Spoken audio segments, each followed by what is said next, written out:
Every day, the number of gamers grows. The Chad army increases exponentially. We are the greatest force in the world, in its entire history, and in its future. And the world will one day be rightfully ours. That's right, because it was promised to us 3,000 years ago. Oi, in any case, it is our job to tell the young generations of gamers that there are some things that must be kept in order if we want our hobbies and things that we like to survive. Gatekeeping is the most beautiful thing in existence. If you have something to love, remember, gatekeep, and gatekeep again. And if you don't, then bad things will happen.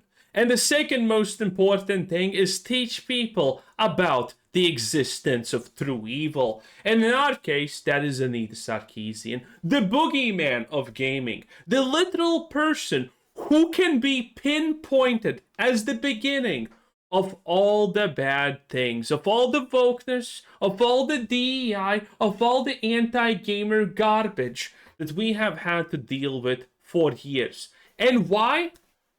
Because she literally just wanted to get paid and she saw a good grift opportunity. Honestly, I can't even fault for her that. She has made a lot of money grifting and doing this, and she doesn't even play video games. That's the best part. And if you doubt my words, just now, a couple of days ago, we got a leaked audio recording and video recording of what Anita is teaching game companies when they hire her. Granted, this is 4 years old. Something may have changed, but let's be real, nothing has changed for the best. And you know it, I know it, everyone knows it. So, let us hear what Anita Sarkeesian has to say. In her own words, no edits, no nothings. You can make your judgments as you wish. There is always resistance to challenging the status quo. There's always resistance and backlash. So I think that... So I'm going to contextualize a couple of things.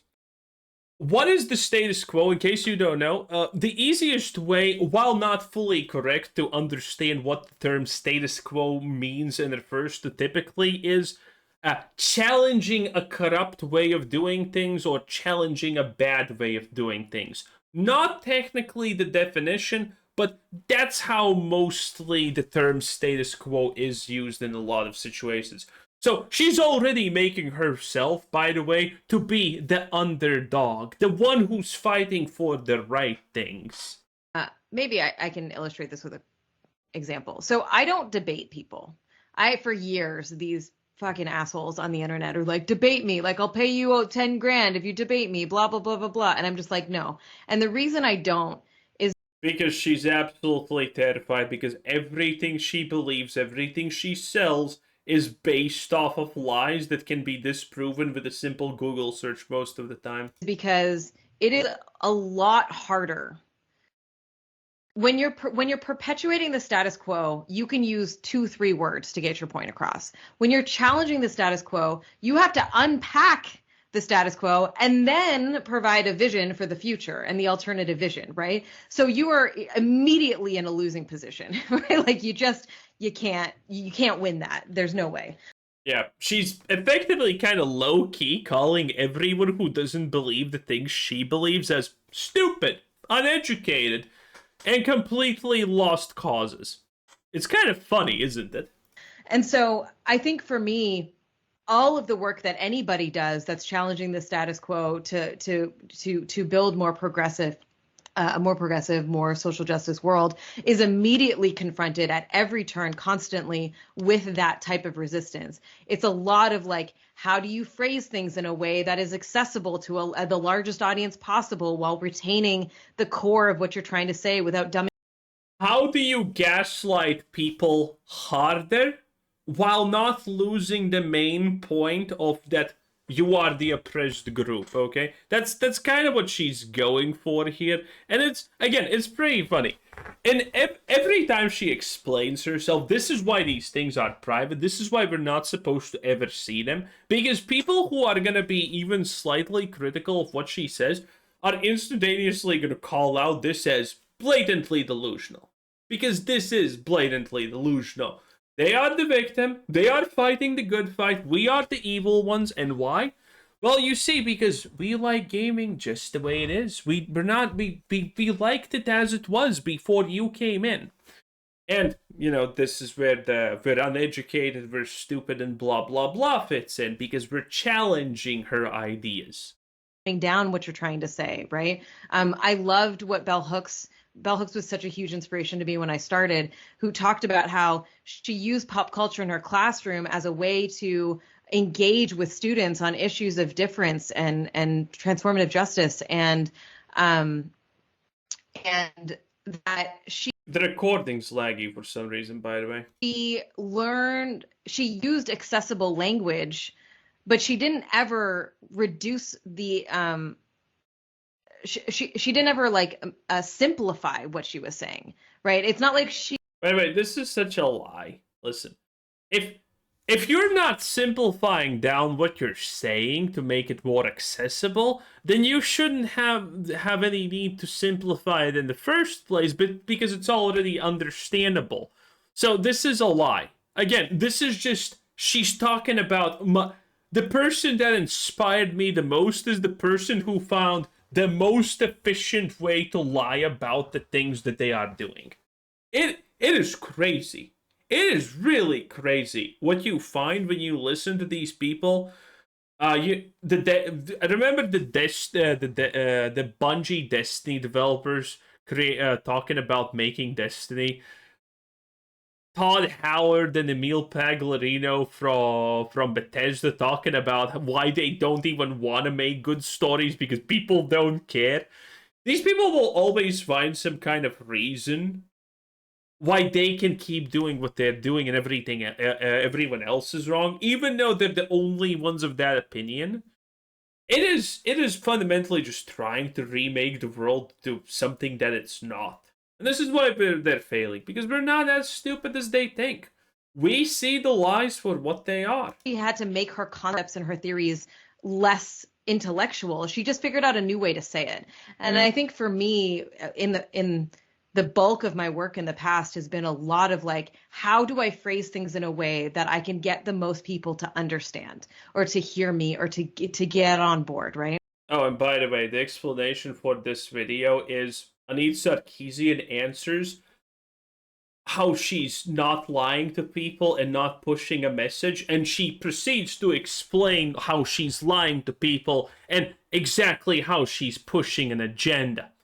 It's just beautiful. These people will unironically tell to your face, no, we're not pushing an agenda. Why would you ever say that? And then 5 seconds, if that long later, they're going to instantaneously start explaining how they, in fact, are pushing an agenda. It is wild. I spent a lot of time thinking about, there's this concept called the spectrum of allies. It's kind of like a half circle. And over here you have your closest, most ardent allies that will always be on board. And over here you have the people that want you to die and hate you and think you're the worst ever. And in the middle, you have the people on the fence. And I spent most of my career talking to these people, right? Because which is a lie. She spent most of her career trying to belittle and lie about the people she doesn't like and call us bad people. That has been literally her career for the most part. But they literally said, so what? I'm Hotlet's best guy. I don't care what you say about me. I'm his best man. Okay? It was what it was, boys. It is what it is. There's a reason a lot of these words have lost their meaning, and that's also, by the way, a huge milestone of what she has done. She made a lot of these words lose meaning and people not being afraid any longer. So, as much as she did damage, she also did irreversible damage to her own cause. As per usual, these people honestly do. The people who could go one way or another, and that can create a larger sort of cultural shift, right? As we're talking about building a critical mass. And for them, there's a specific kind of language I would use to talk to them versus talking to people that are already on board, and I can use all the internal lingo and all the academic speak and all that kind of stuff, right? It's the preaching to the choir model. So I don't know, that might have been a tangent, but I think about that a lot in terms. Oh, by the way, boys, like the video right now. Do it. It takes less than a second. And you need to give me this answer, okay?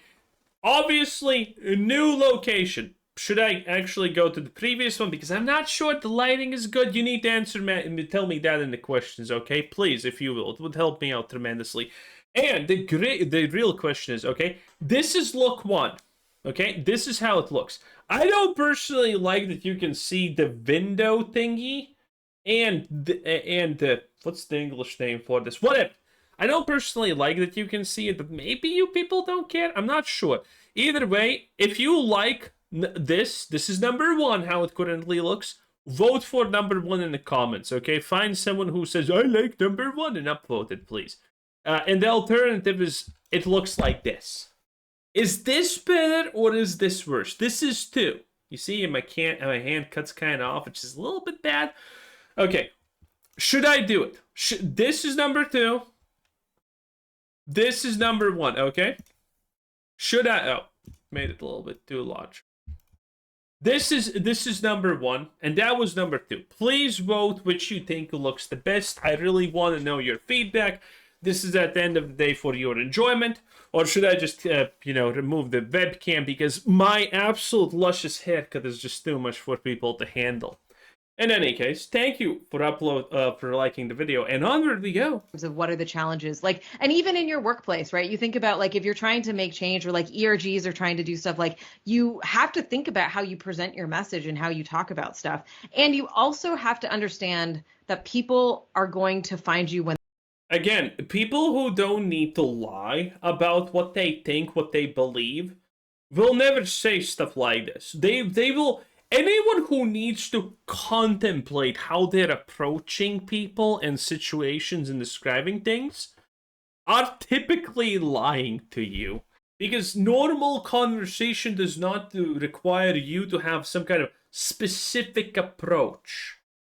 They're ready. So you're planting seeds, right? Like, you're just like, if you share a little snippet here and there and somebody argues with you and whatever, and they come back 2 years later and they're like, oh, fuck, I know what you were talking about now. This happens to me all the time. I get so many messages from people who are like, well, I was a shitty Gamergater and I'm sorry and I know better now. Things that didn't happen for 100. And I think some of it is age. Like, not that Gamergate was only kids, but it's age. And it's also what we're talking about is this systemic shift that has happened over. Gamergate, by the way, was the fact that a game developer slept with journalists for positive reviews.